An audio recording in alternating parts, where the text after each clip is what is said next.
अस्सलाम वालेकुम व्यूअर्स, साद भाई हमारे साथ मौजूद हैं। फ़िंच के जो है ये मास्टर है माशाल्लाह से। इनके पास आला क्वालिटी की फ़िंचेस होती हैं, तो इनसे पूछते हैं कि ये इनका ब्रीडिंग सीज़न क्या होता है, इसमें नर मादा की क्या पहचान है और ये फीडिंग वगैरह क्या क्या खाती हैं और ये कितने अंडे देती हैं और कितने बच्चे देती हैं। अस्सलाम वालेकुम साद भाई। वालेकुम अस्सलाम जी। आपने मुझसे पहले भी पूछा था कि साहब भाई एक दिन व्यूअर्स के लिए बता दीजिएगा कि क्या क्या चीज़ें इन चीज़ों में होती है।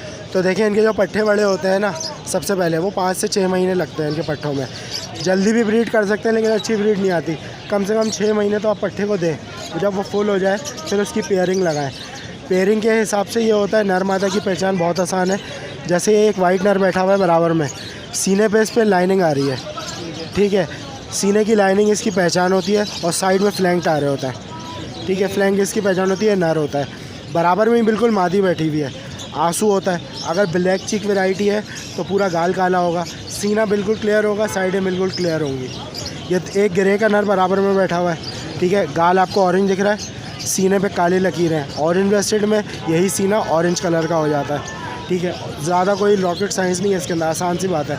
ज़्यादा खूबसूरत दिखने वाला हमेशा नर ही होता है, ठीक है। कुछ लोग इस बात से इत्तेफाक करें ना, अल्लाह खैर करे।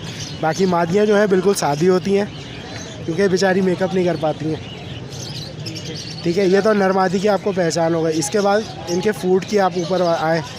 इनके फूड के अंदर देखिए, कंगनी तो खाती हैं, बारीक कंगनी, लाल कंगनी, कनेरी सीड और सावा।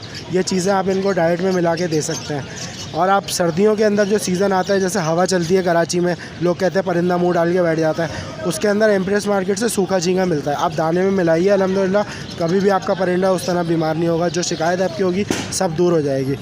तीसरी बात, इनकी डाइट के ऊपर सॉफ्ट फूड की जो डाइट होती है इनकी, बॉयल एग, बॉयल राइस और उसके बाद पापे या ब्रेड क्रम्ब, ये चीज़ों को ब्लेंड करिए, एक साथ मिक्सचर बनाइए, वो इनको सॉफ्ट फूड में दे दीजिए। तीसरा, मैंने भुट्टे की आदत डाली हुई है। आपके सामने भुट्टा खा रहे हैं, आदत डाली हुई है बचपन से, जब भी खाते हैं ये भुट्टे की आदत हो गई। या घर में रोटी होती है ना बासी बची हुई, उसको पानी में भिगो के दे दें, वो भी बहुत आराम से खा लेती हैं। इससे आपकी कॉस्टिंग भी कम आएगी दाने की, क्योंकि कंगनी बहुत महंगी है, 110 से 120 चल रही है। दाने को ये बैलेंस कर देता है, देखें। और इसका क्लच ये होता है, जो अच्छा पेयर होता है ना, वो 6 बच्चे तो निकाल ही देता है। और जो कम होते हैं, यानी 2-3 बच्चे, इन मामले में वो पेयर इतना ब्रीडिंग के अंदर अच्छा नहीं होता। और मैं ब्रीडिंग के लिए सबसे अच्छी बात ये आप व्यूअर्स को कहना चाहता हूँ कि नर एक साइड रखी है, मादा एक साइड रखी है। जो नर की आवाज़ पे मादा करीब आ रही हो, उसको आँखों में बसा के उसी पेयर को लगाइए, इंशाल्लाह वो रिज़ल्ट आएगा, आप दुआएं देंगे। जी बिल्कुल। यानी आपने नर एक साइड रख ली है, मादा एक साइड रख ली। अब नर जब ब्रीड करने के लिए मादा के सामने ये सिंग करेगा, जैसे सिंग करता है, जो मादा उसके करीब आए, आपने वो मादा पकड़ी, वो नर पकड़ा और पेयर लगा दिया। अच्छा, इनका ब्रीडिंग सीज़न कब से कब तक होता है? देखें, ब्रीडिंग इनका कोई सीज़न नहीं होता है, 12 महीने ब्रीड करती हैं। आपको डाइट का ख्याल रखना पड़ता है। डाइट अच्छी देंगे, ये परिंदा आपको 12 महीने ब्रीड करके देगा, चाहे सख्त गर्मी हो चाहे सर्दी हो, किसी भी सीज़न में ब्रीड बिल्कुल करके देगा। जून जुलाई की गर्मियों में भी ब्रीड करके देगा। तो ये कम से कम कितने बच्चे आराम से पाल लेते हैं? भाई, अच्छा पेयर जिसे मैंने कहा ना, नर भराई जो अच्छी कराता है, वो 5 से 6 बच्चे पाल लेता है। और एक एवरेज पेयर होता है, वो 2 से 3 बच्चे ज़्यादा नहीं पालता। और जो मैंने आपको पोटेंशियल बताया ना पेयर लगाने का, कि नर की आवाज़ के ऊपर जो मादा आ रही हो उसी से जोड़ लगाएं, इंशाल्लाह ये 5 से 6 बच्चे वाली जो है ना, आपको एक क्वालिटी इसमें मिलेगी उस पेयर के अंदर। इनका पेयर कितनी उम्र में लगाने देना चाहिए? देखें, लोग बहुत जल्दी पेयर लगा लेते हैं, ये 3 महीने में इनका कलर आ जाता है, ये चहचहाने लगते हैं, तो 3 महीने में ना लगाएं इनको। कम से कम इनको 5 महीने 6 महीने दें, उसके बाद इनकी पेयरिंग करें। ठीक है। तो ये इसकी मतलब होल सेल, मतलब सेल वगैरह आसानी से हो जाती है, लोग मार्केट में ले लेते हैं ये? बिल्कुल। देखें, ये वाले जो हमारे परिंदे हैं, इनकी तो स्टेबिलिटी है रेट की।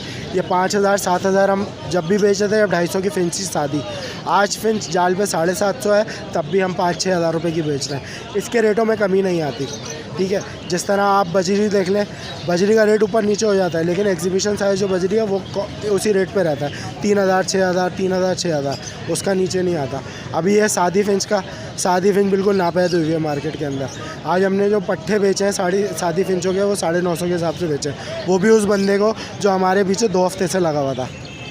वो ज़िद करके लेके गया है, उसको 750 में नहीं मांगा था, पिछले एतवार 850 में नहीं माना था। यहाँ की डिमांड है? बिल्कुल डिमांड है, बिल्कुल डिमांड है। देखिए, इकोनॉमिक का छोटा सा रूल है, क्वांटिटी शॉर्ट कर दो, प्राइस हाई हो जाएगी। ये है, अभी ये हुआ हुआ फिंचों के साथ, किसी के पास नहीं है फिंच। बहुत शुक्रिया साथ भाई। जज़ाकल्लाह।